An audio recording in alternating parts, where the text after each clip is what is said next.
So pagbukas naman natin ng box, meron tayong USB Type-C na cord. Para kung gusto nyo siya gamitin na may wire, pwede. Or pwede din siya gamitin pang charge. Meron din pala siyang kasamang pouch. Dito natin ilalagay yung headset habang hindi siya ginagamit. And andito naman yung mga warranty and manual niya. And of course, may kasama din siyang wireless charging pad for effortless charging. Papatong mo na lang dyan yung headset, automatic na siyang magcha-charge. And nga pala guys, USB Type-C din ang cable na gamit dito. Aside from that, meron din siyang kasamang Bluetooth adapter. So no need to worry if walang Bluetooth ang device nyo. At syempre, USB Type-C din ito. At ito na siya guys, ang ating Jabra Evolve 2 65 Flex. Ganito ang itsura niya kapag naka-fold siya guys. Ang galing diba? Foldable siya but at the same time, matibay ang quality ng materials na ginamit. Super lightweight din niya unlike ng mga ibang noise cancelling headset na bulky at nakakangalay suotin. Isa pa nga sa mga best features nito is yung sleek design ng mic niya. Sobrang stylish at the same time, clear yung quality ng voice mo habang gamit mo siya.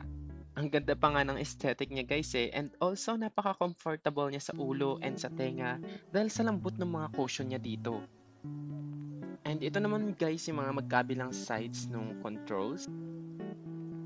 Sobrang dali niyang gamitin and very user-friendly talaga siya. Ngayon naman guys, i-demo na namin kung paano gamitin itong wireless charger. Isasaksak lang natin yan and automatic on na siya, wala nang ibang pipindutin. Tapos lapag lang natin yung headset, left side facing downwards, and kusa na siyang tatayo. Pwede na siyang iwanan ng ganyan. Naglagay din pala ako dyan sa screen ng guide sa charging niya guys. Okay, so sundan nyo na lang yan. By the way guys, yung nakikita nyo yung circle dyan sa gitna, para yan sa pag-accept or pag-end ng call. Ang cool, di ba? And agad-agad nga din pala ginamit ni Abby yung headset sa work guys. And maganda yung feedback ng mga callers namin. Dati nagre-reklamo kasi sila sa background noise. Kasi sa call center, dikit-dikit kami mag-calls and minsan napipick up yung nasa katabi namin. But with Jabra Evolve 2 65 Flex, kahit magsisigaw pa yung sa katabi mo, hindi yan maririnig. And ang maganda pa nga dito guys, maghapon tong ginamit ni Abby, pero hindi siya na-lowbat. So long-lasting din siya.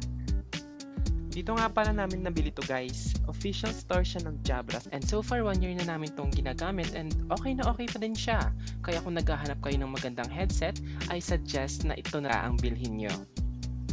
So that's about everything guys. Hope you like this unboxing and product review video. Please don't forget to like, share, and subscribe. See you next vlog guys. Bye-bye!